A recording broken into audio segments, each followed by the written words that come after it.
वैश्विक अनिश्चितताओं के बीच भारत से आयात पर 25% टैरिफ लगाने की अमेरिकी राष्ट्रपति डोनाल्ड ट्रंप की घोषणा भारतीय अर्थव्यवस्था पर दबाव बढ़ा सकती है।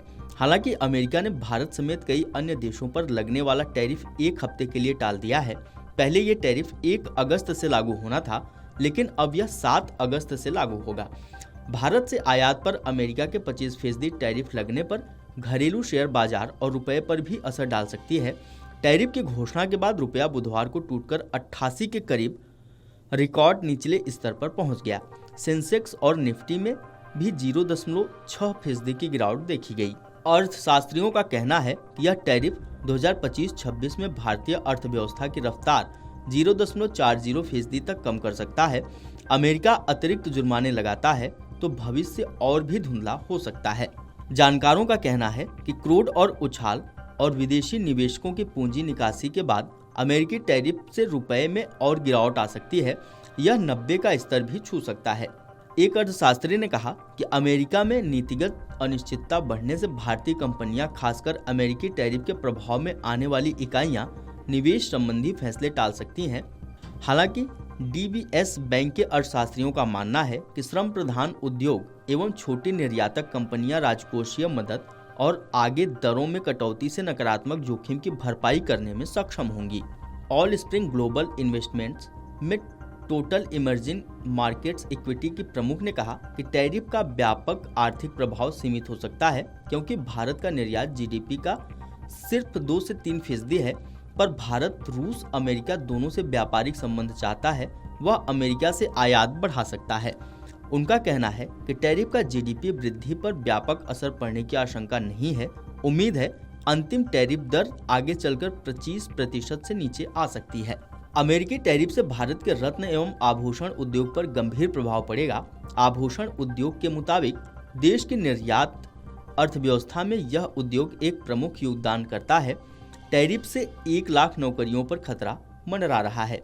अखिल भारतीय रत्न एवं आभूषण घरेलू परिषद के चेयरमैन का कहना है कि हस्त निर्मित आभूषणों के निर्यात पर भारी असर पड़ सकता है। टैरिफ से 1 लाख से अधिक लोग बेरोजगार हो सकते हैं। अमेरिका भारतीय रत्न एवं आभूषणों के सबसे बड़े बाजारों में से एक है। पिछले वित्त वर्ष में अमेरिका को 9.9 अरब डॉलर मूल्य के आभूषण निर्यात किए गए थे। दुनिया की दूसरी सबसे बड़ी स्टील निर्माता कंपनी आर्सेलर मित्तल ने आशंका जताई है कि टैरिफ से उसके मुनाफे में करीब 13,000 करोड़ रुपए की कमी आ सकती है। कंपनी के वित्त प्रमुख ने कहा कि हम कनाडा से अमेरिका को उच्च मूल्य वर्धित सामग्री की आपूर्ति करते हैं, इसकी जगह आसानी से नहीं ली जा सकती। कंपनी की ओर से कहा गया कि अमेरिका में अपने विनिर्माण को बढ़ाकर समस्या का समाधान ढूंढ रही है। जून में इसे निप्पॉन स्टील का 50% हिस्से का अधिग्रहण पूरा कर लिया था। इसने अल्बामा स्थित इस संयंत्र का पूर्ण नियंत्रण उसके हाथ में आ गया।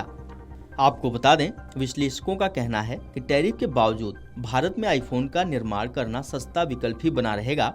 एप्पल की रणनीति से वाकिफ उद्योग के अधिकारी ने कहा कि एप्पल की निर्माण योजनाएं लंबित अवधि के लिए बनाई गई हैं। एप्पल ने अपने भारत निर्यात को लगभग पूरी तरह से अमेरिकी बाजार के लिए पुनर्गठित किया है और मार्च और मई में के बीच फॉक्सकॉन ने भारत से 3.2 अरब डॉलर मूल्य के आईफोन निर्यात किए हैं, जो सभी अमेरिकी बाजार में उपलब्ध होंगे। एप्पल के लिए चीन के बजाय भारत अब विनिर्माण में विविधता लाने की उसकी रणनीति का मुख्य आधार है। आपको बता दें कि जिस अमेरिका की 47% दवाओं की ज़रूरतें भारत से पूरी होती हैं, 25% टैरिफ लगाने का फैसला उसी पर भारी पड़ सकता है। इससे अमेरिका में जरूरी दवाओं की लागत बढ़ेगी, मरीजों को ज़्यादा पैसे देने होंगे। इससे बीमा कंपनियां भी प्रीमियम बढ़ा सकती हैं। अमेरिका को भारत करीब 9 अरब डॉलर का फार्मा निर्यात करता है। अमेरिका में भारत के कुल निर्यात का 28% फार्मा उत्पाद है। 80% फार्मा की कच्ची सामग्री अमेरिका में नहीं बनती। Video desk Amarujala dot com. अगर आप ये वीडियो YouTube पर देख रहे हैं तो हमारे चैनल को सब्सक्राइब कर बेल आइकन दबाएं और Facebook पर देख रहे हैं तो हमारे पेज को लाइक करें।